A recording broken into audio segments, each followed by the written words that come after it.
Hello, everyone, and welcome. Good to see all your names there on the screen. My name is Michael. I'm the events host and coordinator and publicist for Annie Bloom's books. Thanks so much for taking the time to join us this evening. For those of you who aren't familiar with Annie Bloom's, we're located in Portland, Oregon, in the heart of Multnomah Village. We've been around for 42 years now, and we are still plugging along despite everything that's going on in the world. Our store is currently closed to browsing, as it has been throughout the entire pandemic, but our staff are at the store every day from 10 a.m. to 6 p.m. to answer phones and email, and they love to hear from people who are looking for recommendations. That's, of course, one of the best parts of being a bookseller is talking to people about books. So we miss that face-to-face interaction, but we can still get some version of that over the phone and through email. So get in touch with us. And if you are away during those business hours, then our website is always open. You can shop at annieblooms.com day and night. And you can go to this website right here and pick up Jack's book, for instance. We have some great readings that are coming up. On Thursday, we're not hosting this reading, but we are the official bookseller for Alexei Pappas, who is a writer, filmmaker, and Olympic athlete. He's got a book out called Bravey, Chasing Dreams, Befriending Pain, and Other Big Ideas. So that's gonna be at 7 o'clock. You can find the link on our website to sign up for that. It's gonna be through the Hellenic American Cultural Center and Museum. Next Tuesday, a week from tonight, and the author was in the room. Oh, where'd she go? We have local author Waka T. Brown in conversation with Rebecca Petruk. Waka's book is While I Was Away. It's a young adult book, and that'll be a week from today at 7 p.m. And then 2 days after that, on the 28th, local author Dana Haynes with his latest thriller, Scirocco. And there are others that you can read about on our website.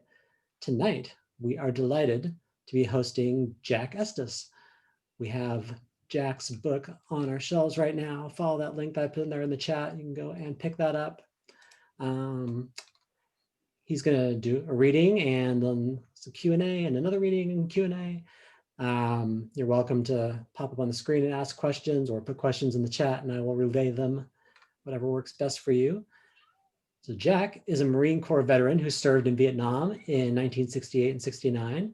His essays have appeared in Newsweek, the Wall Street Journal, the LA Times, the Chicago Tribune, the Oregonian, and other periodicals. His book, Searching for Gurney, explores the damaged lives of 3 US Marines and 1 North Vietnamese soldier in the late 1960s and 70s. Each character's story begins at a different place. JT, home and struggling with flashbacks. Coop, on leave and getting drunk at his grandfather's funeral. Hawkeye, at the moment a judge gives him the choice of jail or boot camp. And Vung, leaving his small village to join the NVA with patriotic fervor. Pardon me while I admit someone else here. Welcome, welcome. Patriotic fervor. Sent home after a horrific ambush, the Marines face new battles with PTSD and a hostile American public that treats them as criminals. Nightmares, anger, and substance abuse destroy family relationships and ultimately one character's life. For all of them, making sense of life after war requires the utmost courage. And I have to read you this super cool quote from Tim O'Brien, author of the amazing The Things They Carried. Searching for Gurney is a tender, convincing, sometimes harrowing, and wonderfully written novel that explores the psychological aftershocks of the American war in Vietnam. For veterans and for families of veterans, this book is a must read. Even more than that, I highly recommend Searching for Gurney to those who rattle sabers and wave flags but have never experienced the horrors of people killing other people. All right, without further ado, Jack Estes. Well, good evening. I'm excited to do this because I've never done it before. I've read in public, of course, many times, but never through the Zoom connection. And I know nothing about setting it up. My wife had to do all that for me. And, but I greatly appreciate you tuning in. I want to thank Annie Bloom's Books for their support over the years. They've hosted me in several readings. They've carried my books and helped promote me, and I greatly appreciate that. And of course, I appreciate Michael for setting this all up and making it happen. So I'm going to start off with reading the first few pages of Searching for Gurney. And I'm sure you've all seen the book, but I'm going to read the first few pages, and then I'll skip around in the book, and we'll have a question and answer period and things of that nature. JT woke, but they were still dead. 17 dead, 2 wounded, 2 missing. The dream stuck in his mind. Rice paddies, jungle, tree line exploding. He got up, head pounding, pulse racing, thinking, go to the baby's room. In the hallway, he could see Marines face down, others mangled and broken bone. Annie's bedroom was scattered with the dead. Her crib was tucked in the corner, nightlight on the dresser, clowns and zebras dancing across her wall. The soldiers disappeared. He picked her up. He felt safe holding her in the darkness. Annie reminded him he was home. They sat in the rocking chair in front of the window. Soon the moon dropped below the trees, and he kept rocking her until morning.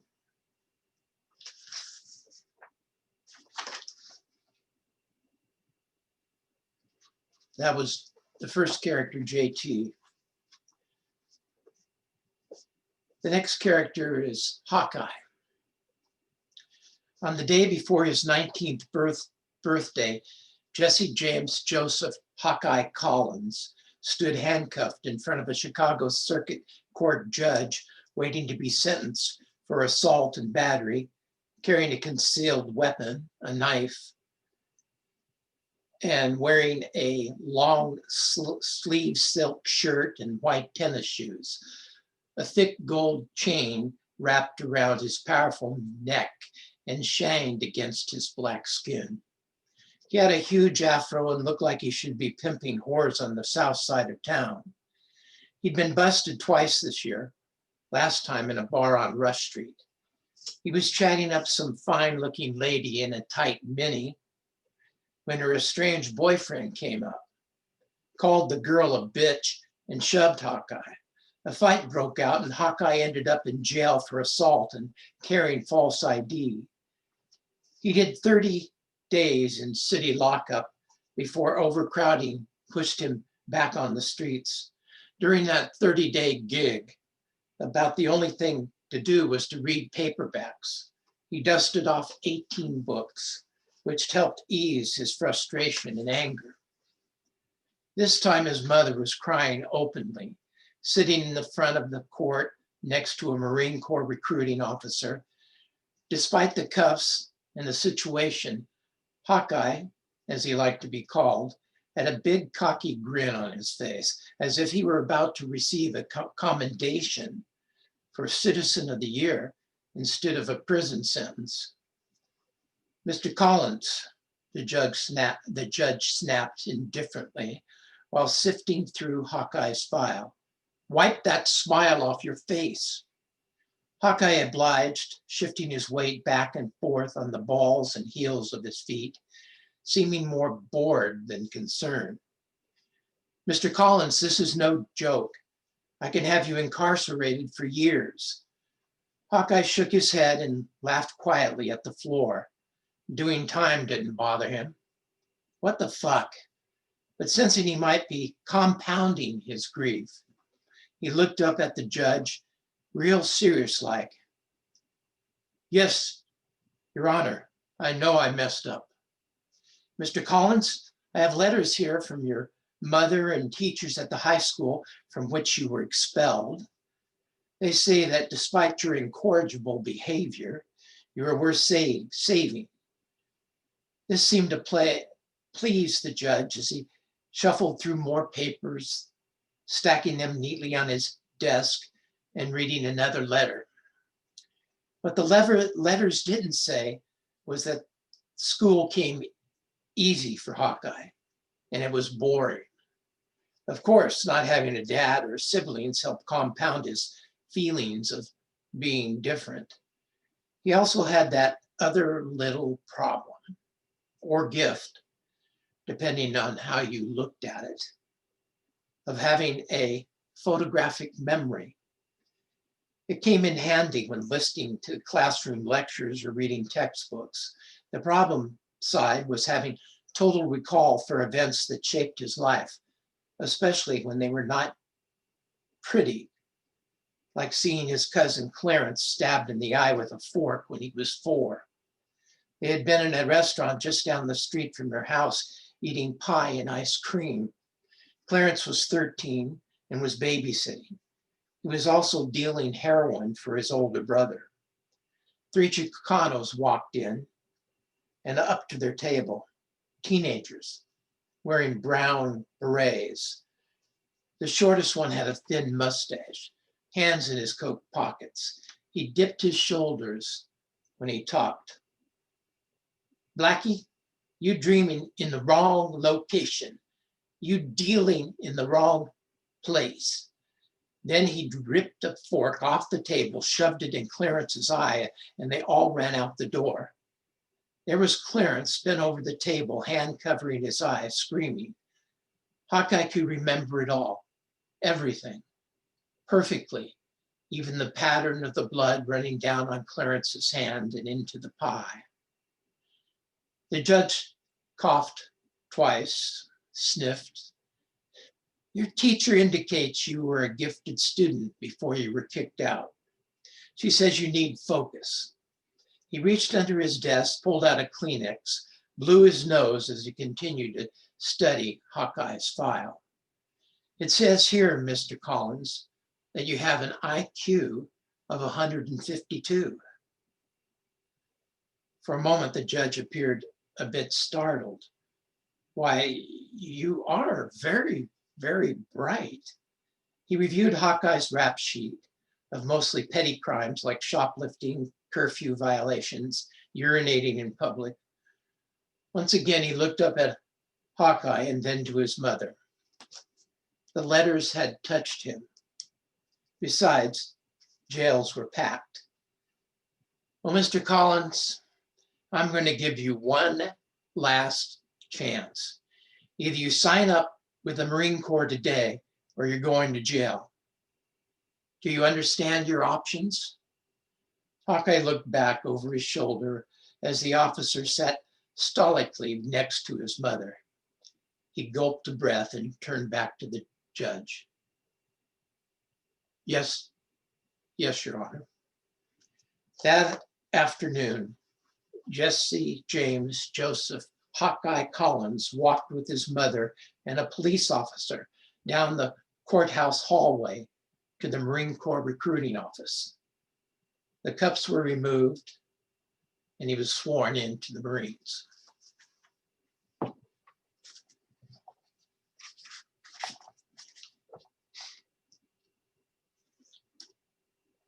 By the way, feel free to grab yourself a beer or a glass of wine. We'll pretend like we're at my house.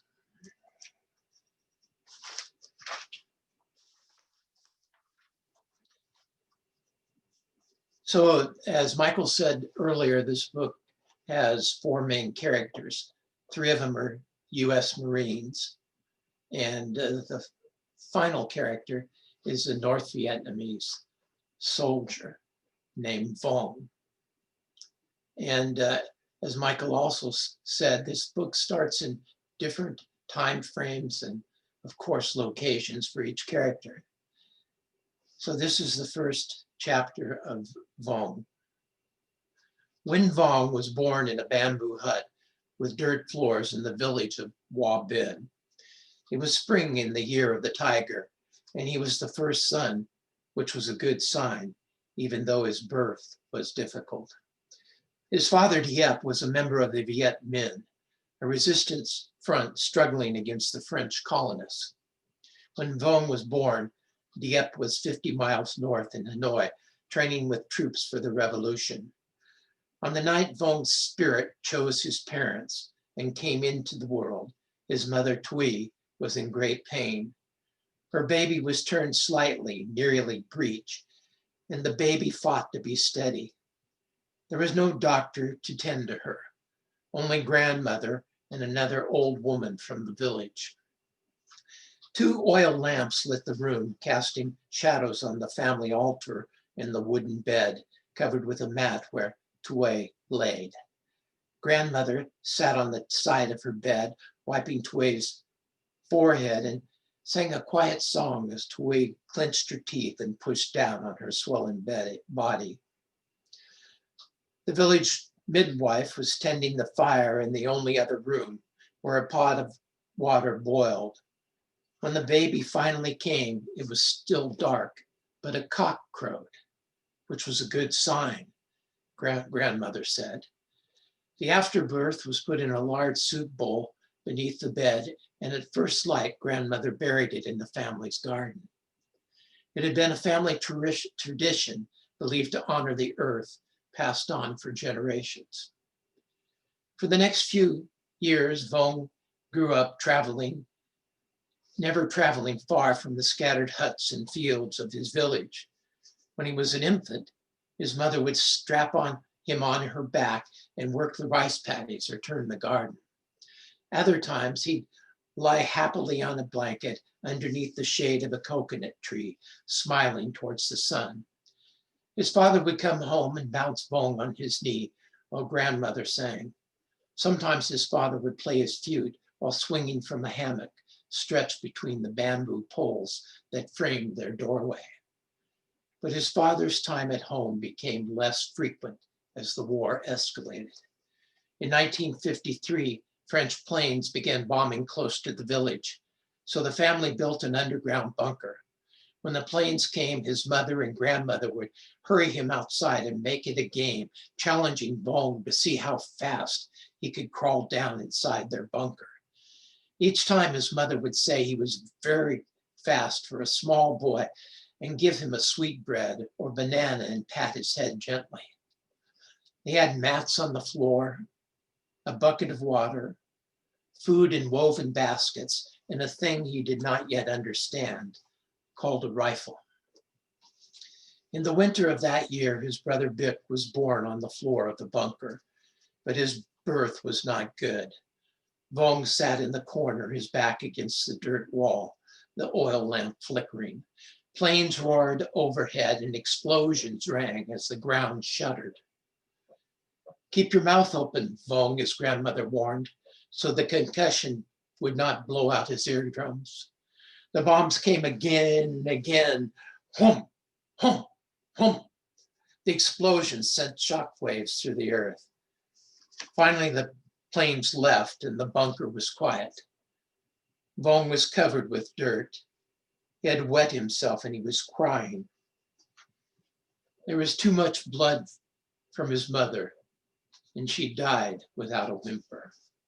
But Bick survived. A few days later, Vung's father came down from Hanoi. Thuy was buried in a family grave site next to her father. There was great sadness in the family, and for a long time, his grandmother did not sing. In 1954, Vung was working side by side with his grandmother in the rice fields. Bick was under the shade of a banana tree, lying on his back, grabbing fistfuls of air, kicking his tiny feet. The water in the fields was brown and knee-deep, touching the edges of Vung's shorts. They were planting, and she was singing again, covered from the sun by her conical hat. Their water bowl strolled lazily beside them, his big head and horns swaying rhythmically as he walked. At midday, a farmer from the other field came over and told his grandmother word had come that Vung's father was in an important battle far away. That night, grandmother put a special offering on the family altar with a picture of her late husband and daughter. She prayed that Dieppe would come home safely. For months, Vung and his family did not see Dieppe. He was at Dai Minh Phu fighting the French, who had a large base surrounded by mountains and backing to the China Sea. Tens of thousands of peasants cut trails and broke artillery pieces down, carrying them through the jungle. In the mountains that surrounded the French base, they strapped pieces on their backs or on bicycles, packing them to position to rain terror on Dai Minh Phu. Dieppe was wounded twice. Thousands died from malaria, French pains, and hand-to-hand combat. But the pounding continued. And in May of 1954, the French surrendered.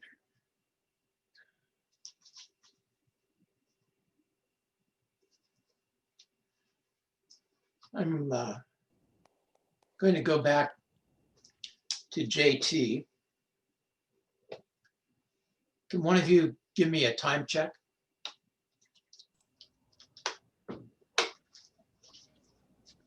It's 7:22.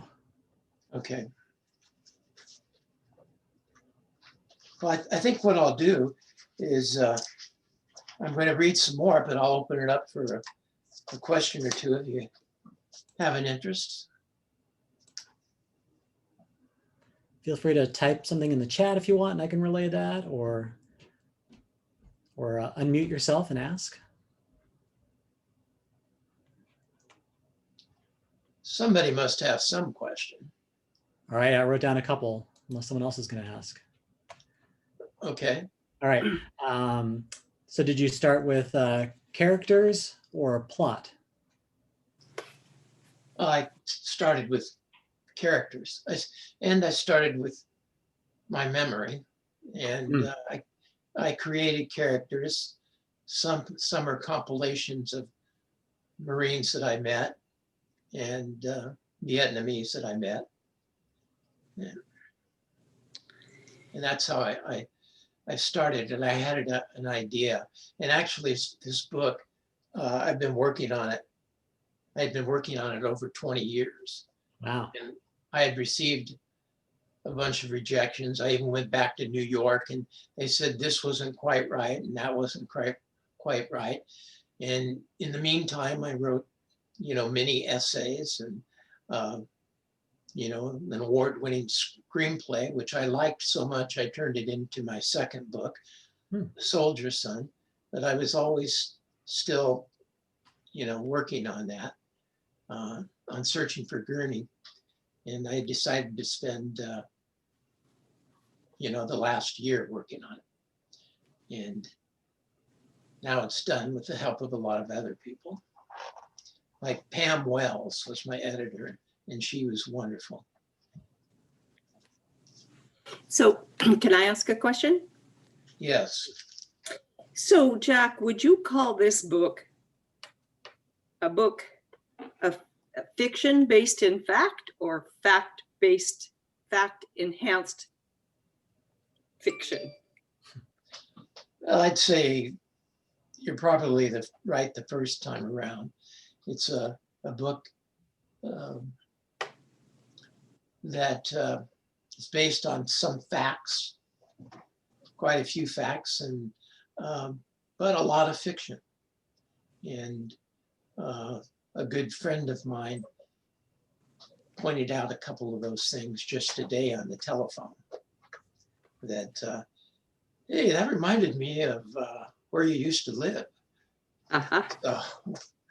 That's what it was. But fiction is as true as you can be in your writing, even if it's never ever happened. Well, the emotional impact this book has had on me is beyond fact or fiction. So I'm muting again. Bye. Thanks, Mom. Well, I think I'm going to read, let's see.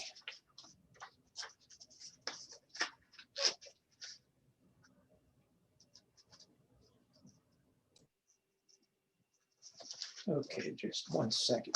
Okay, I'm going to read about Coop. And Coop is the third Marine, and he is a very crazy Marine. And he's incredibly brave, but he's also very, very wild. He could win an award, for bravery and then come back and get drunk and bust the first sergeant's nose and get busted to private. So in this section that I'm reading, Coop has just come back. He had been wounded in an ambush, and he was now on his second tour. This time, in his first tour, he was a sniper and was with JT. And on this second tour, he was transferred into recon. And he's back at a base, close to the mountains and jungle, and they're just getting ready to go out on an operation. So this will be a little longer, and but we'll have some other questions afterwards. Coop was sitting on the steps of the hooch, a chew going on in the side of his mouth. He was sharpening the edge of the large bone-handled knife his granddad gave him. As he ran the blade back and forth across a whetstone, he thought about how he'd skinned and gutted his first deer with the same knife.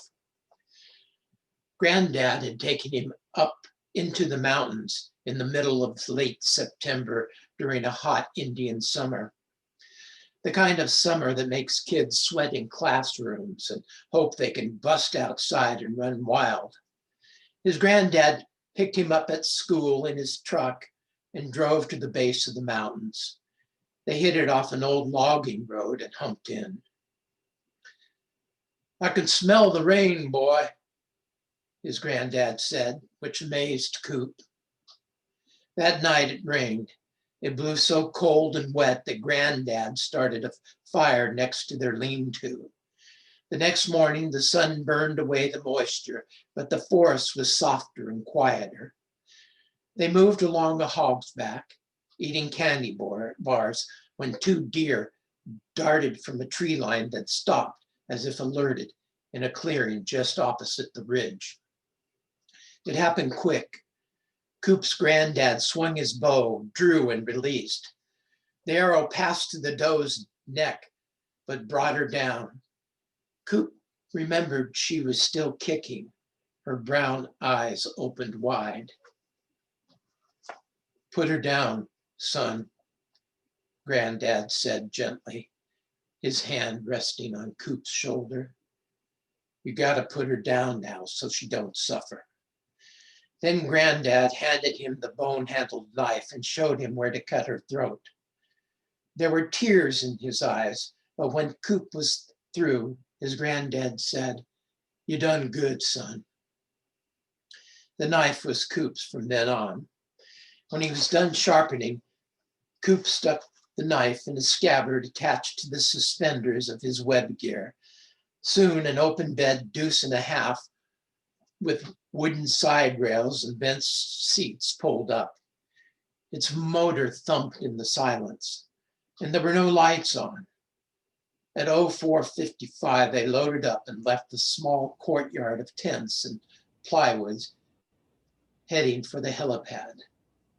There were 6 Marines in the back of the truck.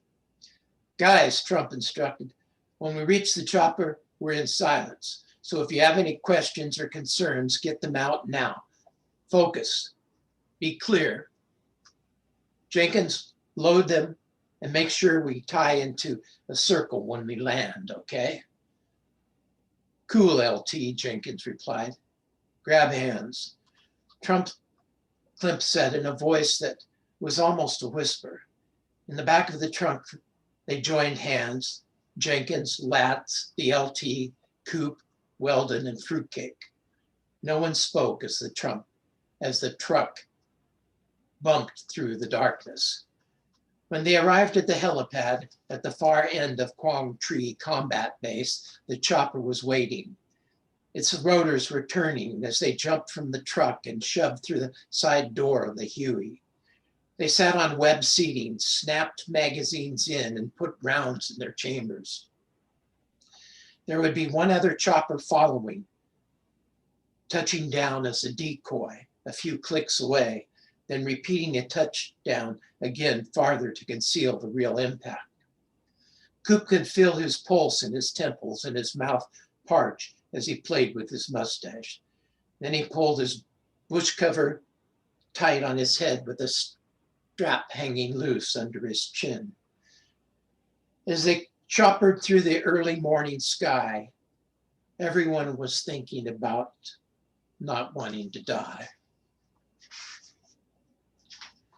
The Huey landed, banked, the Huey lifted, banked, its shadows gliding over rice paddies and rivers, then lifting again up into the mountains.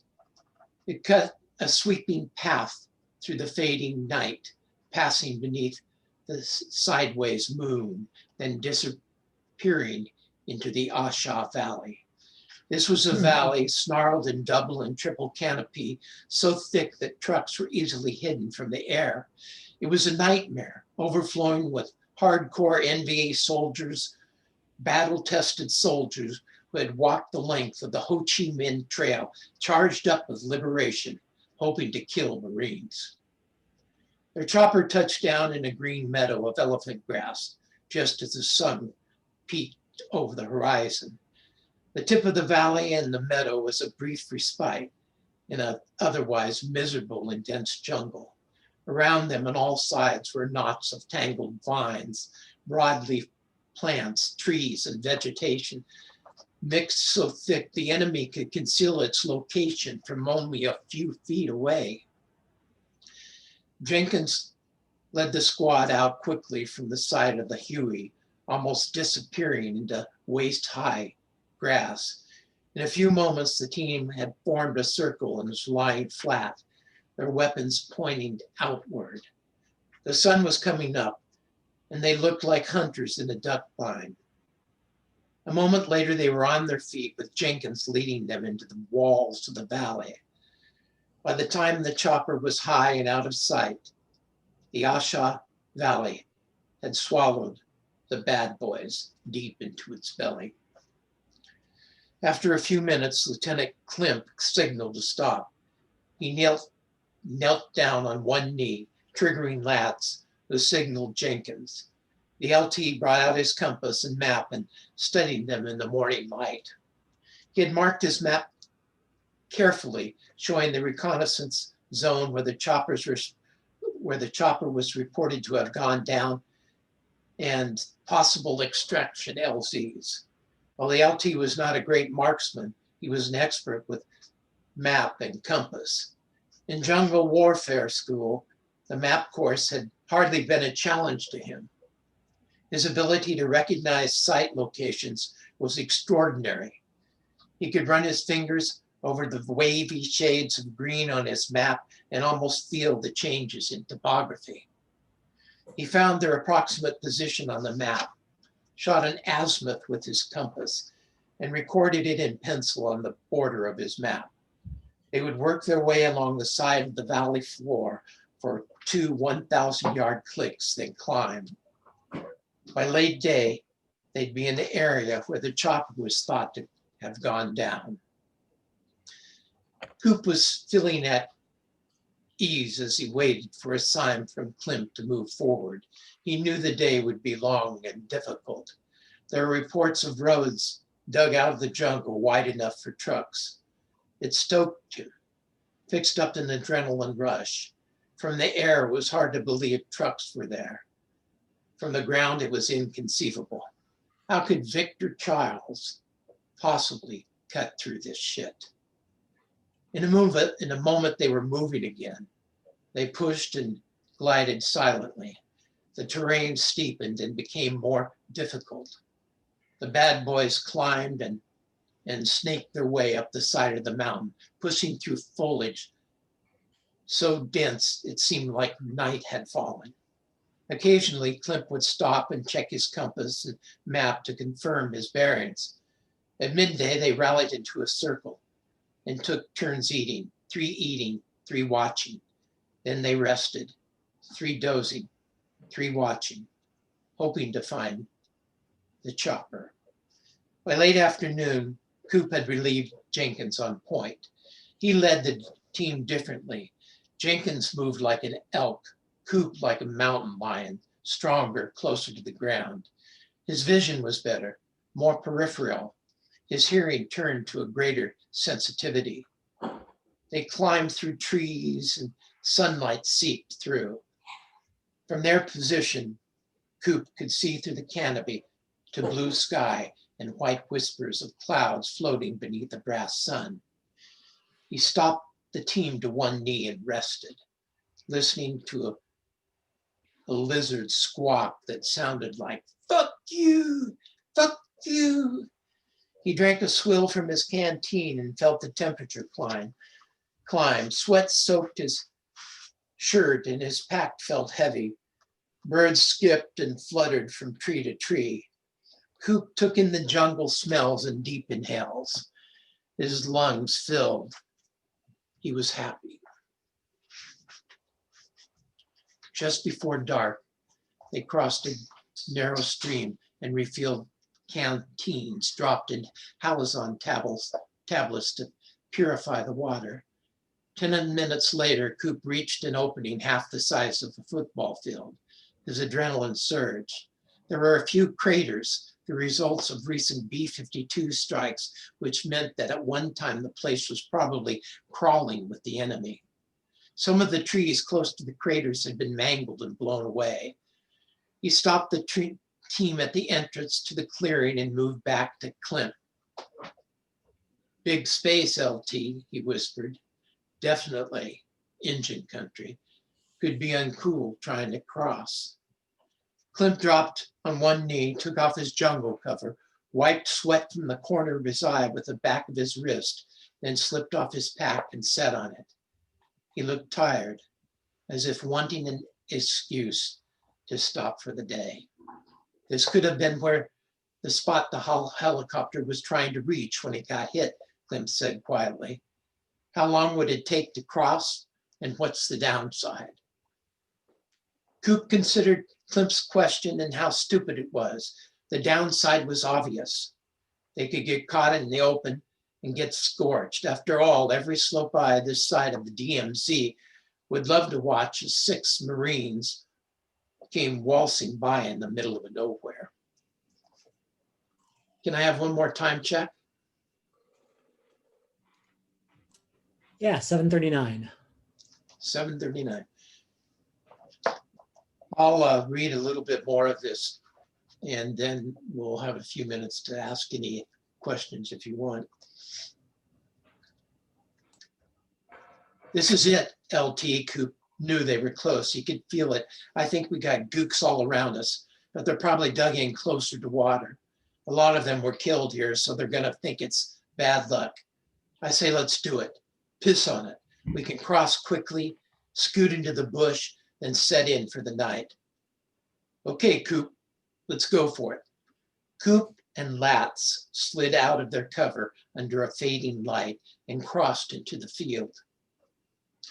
25 yards into the opening, Coop turned and signaled, then the other team members followed. Approaching the edge of a bomb crater, Coop glanced down and saw a pool of water in the crater, holding 2 bloated bodies, splitting at their midsection. Stench rolled from the crater. He knew they'd been wasted for days, but he also knew their buddies usually came back to bury them. He dropped to one knee, looked back towards Latz, flashed 2 fingers like a peace sign to indicate 2 enemy, then drew a line with his finger across his neck to show that they were dead. Latz passed the same sign back to the team. Coop crouched and moved on. The area felt wrong to him as he reached another crater, this time empty. And as he walked, he could see the flattened grass where Goops had rested. There were burnt impressions in the ground where cooking fires had been. Another empty crater and another, then one that stopped him cold. On the crater's wall, he saw what appeared to be a naked woman with long hair hanging on her back. She had an arm missing at the shoulder. A chunk of her stomach was torn out. The last bit of sunlight was bouncing off her swollen face. Beside her was a green US Army metal ammunition box lying open on its side. At the end of the clearing, there was another opening leading to two well-worn trails. Coop had seen this kind of thing before. They were in an enemy base camp, a camp that had been hit hard just days ago. They were moving into the dragon's den. But where were the Gooks? Had they skied? His heart pounded, and he could hear it beating in his ears. One path led straight, probably to command positions or bunkers strung together. The other branched off to the right. Both had been well traveled. He chose the path to the right, turned back towards Latz and caught his eye. Without speaking, Coop motioned that he'd look for the tripwires and Latz would scan the jungle. So I think I'll end here. And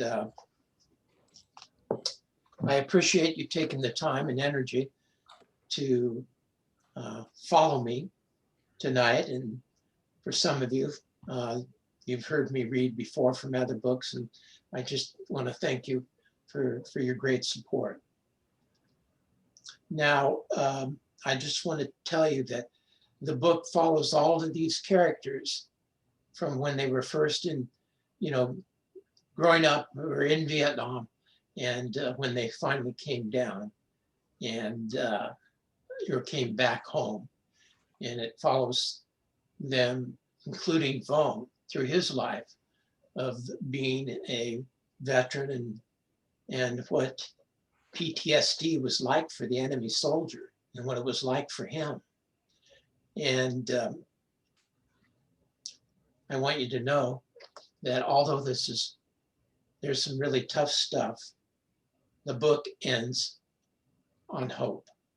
I got a remarkable phone call yesterday from a veteran that I haven't seen for a long time, but he had picked up a copy of my book, and his comments were, "This is my life. All of these things happened to me.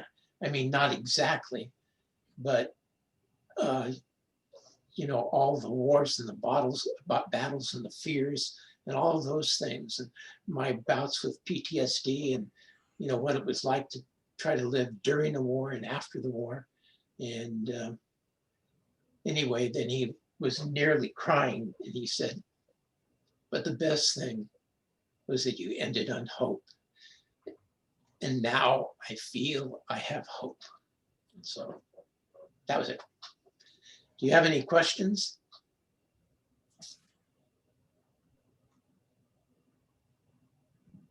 Well, was it okay? Molly, do you have another question? I don't have a question, I have a comment. I'm really glad to hear that it ends on hope because I couldn't read it. I couldn't read it because it was so difficult to feel all of those emotions, all of that stuff. And so now I will be able to finish your book, Jack. It's so fun. But there's so much emotion in it that it was very difficult. And now that I know, thank you. Well, I'll be able I to appreciate it. All right, well, I have another question.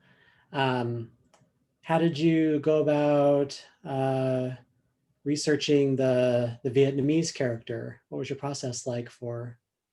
Well, I had a huge advantage in that after the war and after I was married to Colleen, and, we were, working on some of the difficulties that I had over the year, and a guy named Louis, who was the one that called me in the morning,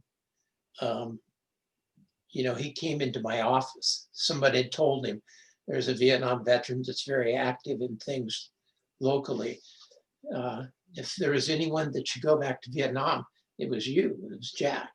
So he came into my office and I met him for the first time, and he had been over in Vietnam, and he had a girlfriend and he'd lived there for a while.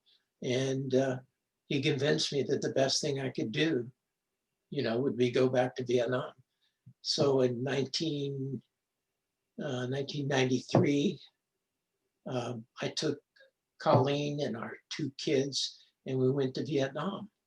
And part of the mission was to try to find a Vietnamese that saved my life, and to go back to the village I actually lived in, and to carry medical and educational supplies and toys. And from that first trip, we formed our nonprofit called Fallen Warriors Foundation, which is not in existence anymore, but we did things for years. And you can read a little bit about that on my website. My website is jackestes.com.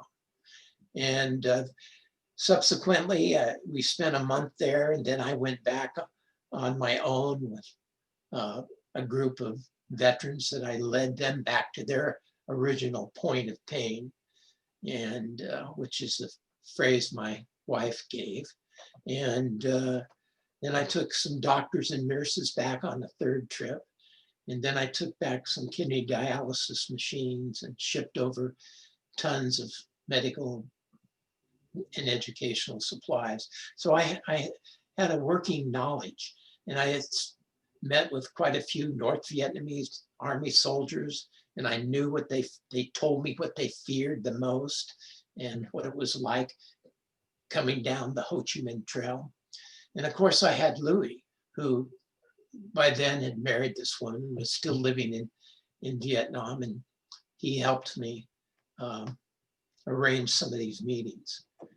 So that was where I did some research. And of course I spent a lot of time in the library reading anything I could relative to that, so I could understand, and also talking with other Vietnamese to make sure that what I was writing was truthful and accurate.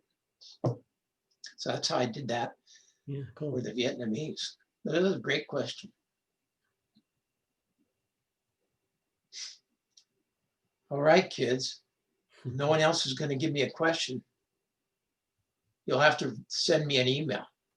Are you working on a 4th book? There we go. Well, yes, and I said this would be my last.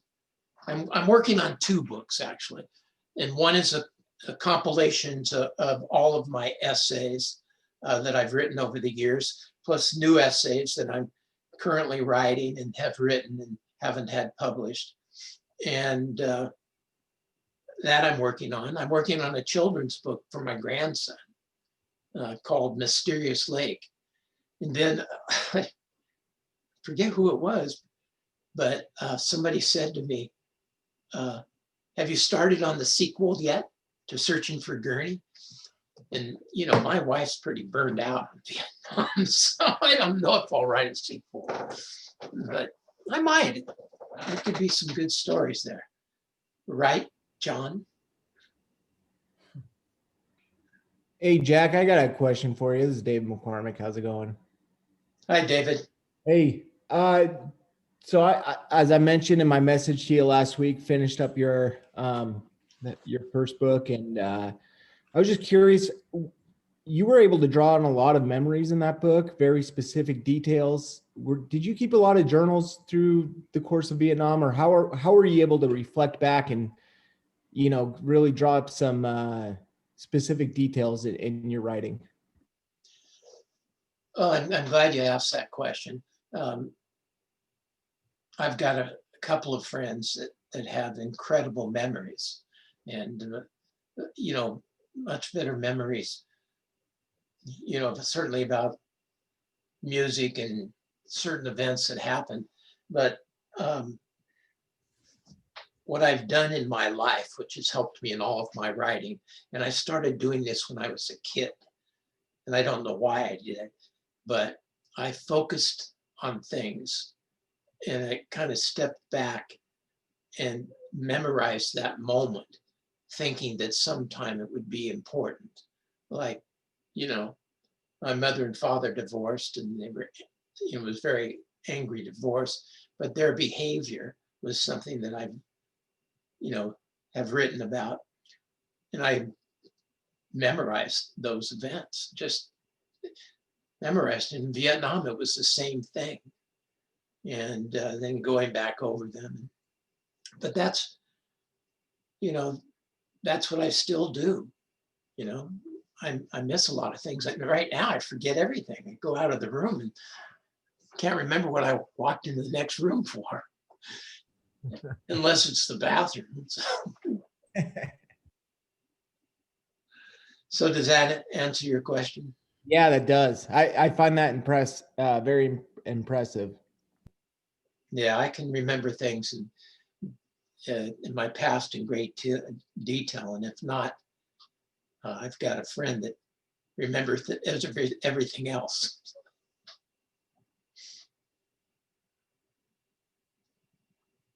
All right, kids.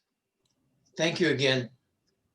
And if you have any further questions, most of you have my phone number, or could send me an email. And my email address, if you don't have it, is jackestes@comcast.net. All right, thanks again, Michael. Yeah, thank you. It was a great reading, and thanks for everyone for coming. And that link is still up there in the chat for you to buy Jack's book from Annie Blooms. We'd really appreciate your support, and it's great to see you all and hope to see you at a future event.